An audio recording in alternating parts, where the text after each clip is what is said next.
Hi, my name is Lizzie, and I'm an intern with the Middle West Tennessee Clean Fuels Coalition. Hi, and I am Shauna Vasquez. I'm also with the Middle West Tennessee Clean Fuels Coalition, and I work for the Tennessee Department of Environment and Conservation.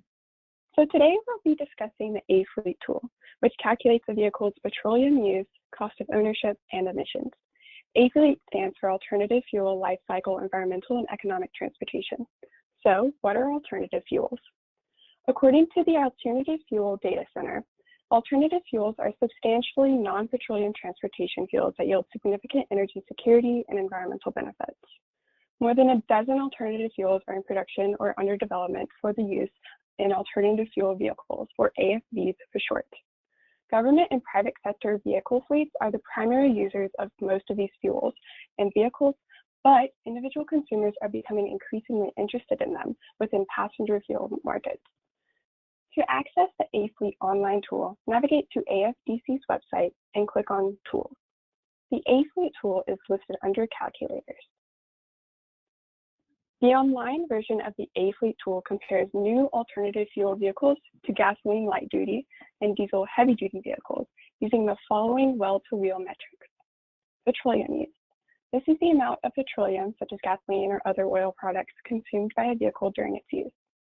Greenhouse gas emissions. This includes the emissions of carbon dioxide, methane, nitrous oxide, and other greenhouse gases. Once in the atmosphere, these gases act to conserve heat. In excess, they accelerate climate change. Third is air pollutant emissions. This includes 6 criteria pollutants identified by the U.S. Environmental Protection Agency, including carbon monoxide, lead, nitrogen oxides, also called NOx, ozone, particulate matter, and sulfur dioxide. Criteria pollutants are found all over the United States, but are the only air pollutants with national air quality standards that define allowable concentrations of these substances in ambient air. This is because they can harm human and environmental health and even cause property damage with prolonged exposure. The final metric is simple payback.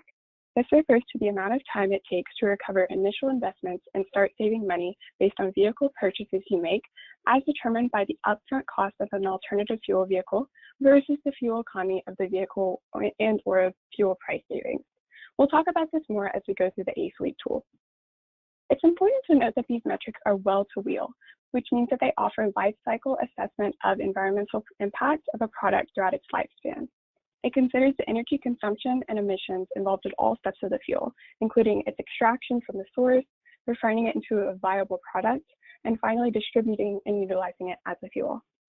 In this walkthrough, Shauna will use the AFLEET tool to examine a few different vehicle options and review what the result means in terms of these 4 metrics. Thank you for that excellent setup, Lizzie. To start using this calculator, we'll click on Start New Project. So you'll see that there's a variety of different vehicle types that this calculator will help us calculate emissions and savings for. It goes all the way up to the heavy-duty trucking segment, as well as your school buses and transit buses, and smaller vehicles like passenger cars. For today, we're going to be imagining buying a new car for ourselves. So we're going to click on passenger car. You'll see that there's gasoline has been automatically added for our passenger car calculation. This is the vehicle type that we're going to be using as a baseline when comparing our different alternative fuels that are all listed over here. You'll see that there's diesel, some electrics, some biodiesel vehicles, as well as other types of vehicles like propane, compressed natural gas, among many, many others. For our purposes, that we're going to compare our gasoline vehicle to the following 3 fuel types. The first being hybrid, or gasoline hybrid electric, otherwise known as HEV. These are conventional gasoline vehicles that have an electric motor and small onboard battery for energy storage. HEVs are fueled with liquid fuels like gasoline, but they use batteries to recapture energy otherwise lost during braking.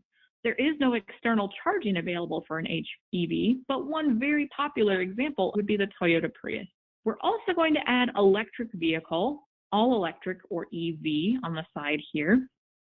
Although there are different types of electric vehicles that use both gasoline hybrid and battery electric technologies, that would include these ones here, gasoline plug-in hybrid electric, and gasoline extended range electric, EV is referring only to vehicles that are powered solely by a battery and an electric motor.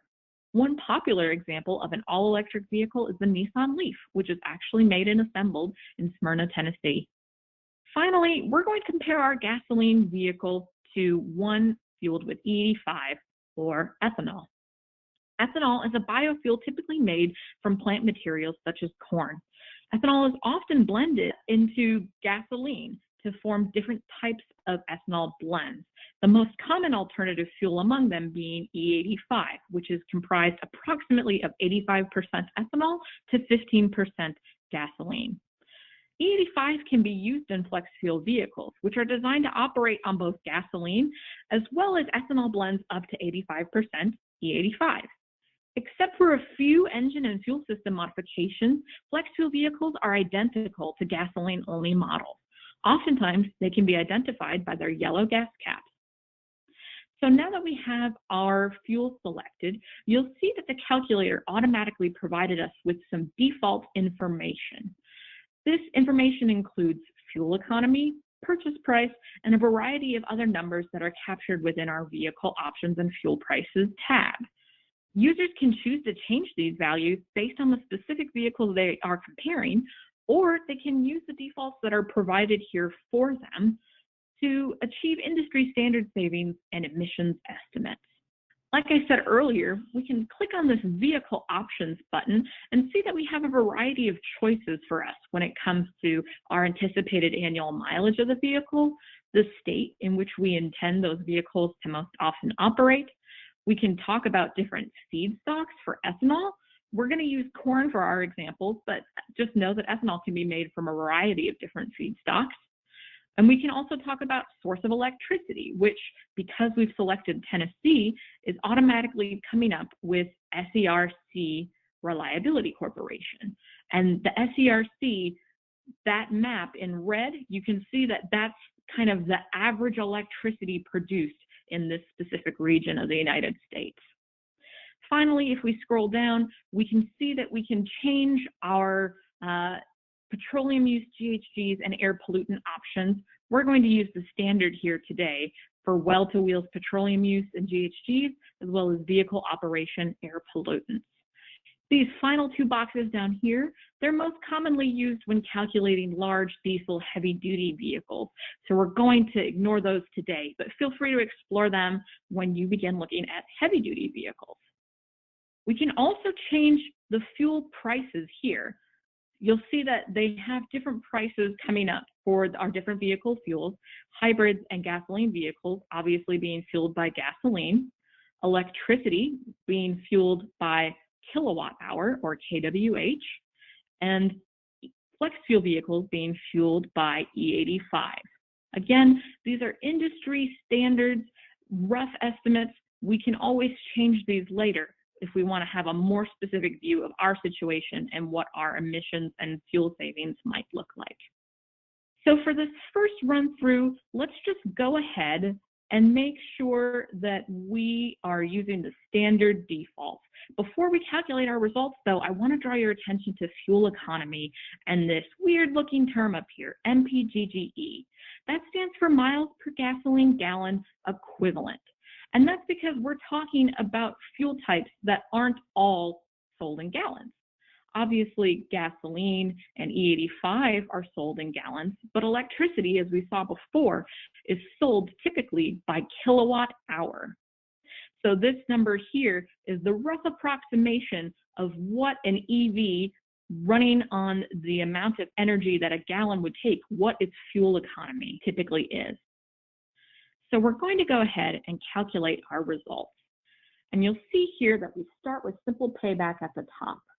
You'll see that E85 automatically has a register of no payback. And that's because if we look at our previous example, we see that E85 vehicles and gasoline vehicles are assumed to cost roughly the same, meaning there won't be any simple payback because you won't be spending any extra money up front. You'll see that electric vehicles typically have the highest payback, with hybrid vehicles being a smaller amount typically. When we scroll down, we can see for annual greenhouse gas emissions that our electric vehicles perform better than any of the other fuel types that we picked, including E85 and hybrid, and that all of the alternative fuels perform better than gasoline. This holds true for annual petroleum use, as well as annual air pollutants.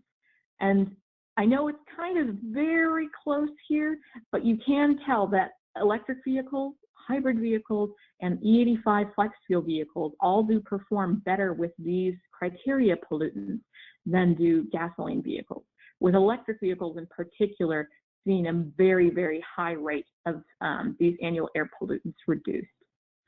So if we're happy with our results, we can always click this button at the bottom saying Save and Export. And I'm going to name our project today Project 1. When I click Export, it's going to automatically create me an Excel file, which when I click it open, is going to show the different fuels that we compared today. The fuel price information that we had used, like I said, we had used our default settings, as well as in the vehicle options, we had used our default settings. And this final tab called Results shows the graphs, as well as the specific data numbers that we're seeing in response to our proposed vehicle purchase comparison. So what if we feel like we know specifically what type of vehicle we are interested in purchasing? So say we are interested in purchasing a 2020 Nissan Leaf. I would recommend that we go to www.fueleconomy.gov, which includes fuel economy, sale price, and other information for all vehicles sold in the United States. It's updated on an annual basis, and we can see the specific model information for any vehicle that we want to compare. So for us, we see that the 2020 Nissan Leaf has an MSRP starting at $31,600, and that it has a fuel economy rating of 111 combined city highway. So in this window, I've already gone through, clicked passenger car, and added all of the vehicle types that I wanted to compare. But specifically for EV, knowing that I want to purchase a Nissan Leaf, I've put in that MSRP and that fuel economy number that we talked about before. I've also gone ahead in my vehicle options, and I've kept the annual mileage and state the same. But what I've done for electric vehicles is made my own custom mix through this drop-down. Like I said before, SERC is going to be the default, but there's always an option to click custom mix. And these numbers here more accurately represent the specific electricity grid in Tennessee, because Tennessee is a little bit unique in terms of our energy utility sector, because the Tennessee Valley Authority, a federally owned corporation, provides electricity to approximately 99.7% of electricity service territory in the state. More than half of all electricity consumed in Tennessee is produced from carbon-free power sources, including nuclear and renewable. And you can see that here, we filled in our table using some data from 2018's U.S. Energy Information Administration. So we've got all of this already built in, and we're going to keep our well-to-wheels petroleum use and GHGs and vehicle operation air pollutants selected. Finally, what I've done is I've already gone into fuel price, and I've kept the gasoline and E85 prices the same. But again, because I know I want a Nissan Leaf, I've updated the fuel unit price to be 9.8 cents per kilowatt hour. Because say I live in Nashville, I can go to my utility provider, which is the Nashville Electric Service. I can look up residential rates, and I can see that the current rate for summer is 9.8 cents. And I'm going to go ahead and I'm going to calculate results. So you'll see automatically nothing is changing for E85 or hybrid, because I haven't changed any of the pricing information, the fuel economy information, or any other vehicle data components that might affect our simple payback chart. Electric vehicles still remain to have the highest simple payback of the vehicle fuel types that we compared today, but you'll notice that its payback is much shorter than what it was previously. If we go down to GHG emissions and petroleum use, we'll see that electric vehicles, already kind of the front runner of these, has significantly decreased. While again, all of the others have stayed the same because we haven't adjusted any of their data criteria in the calculator. And finally, we go down to air pollutants. Again, seeing that the electric vehicles decreased to kind of right size with the electricity grid in Tennessee, as well as with the improved fuel economy of a Nissan Leaf compared to the standard electric vehicle fuel economy.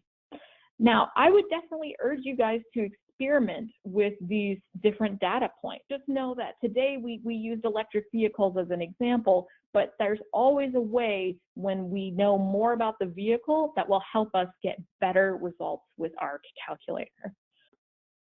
Thanks for that run through, Shauna. So why is all this information important? Well, transportation is the #1 energy consuming in-use sector in Tennessee. It represents 29.4% of Tennessee's total energy consumption, and that's just in 2017. When you look at the emissions graph for Tennessee, you can see that more than 4 million metric tons of CO2 were emitted by Tennessee's transportation sector in 2017. This is higher than any other energy consuming sector in the state, which includes power generation, industrial, commercial, and residential sectors. Finally, looking at the nitrogen oxides, or NOx, a criteria pollutant, you can see that transportation is responsible for more than half of all 2017 NOx emissions in the state of Tennessee. So there's a lot to consider here, and there are a lot of modes of travel available to you, whether that's biking, walking, public transit, or something else. If you do choose to purchase a vehicle in the future, try to use these tools to see what vehicle works best for you, while still lowering transportation emissions and energy consumption. You can learn more about Tennessee's energy landscape by visiting www.tn.gov/environment/energy and learn more about Tennessee's alternative fuel landscape at www.tncleanfuels.org.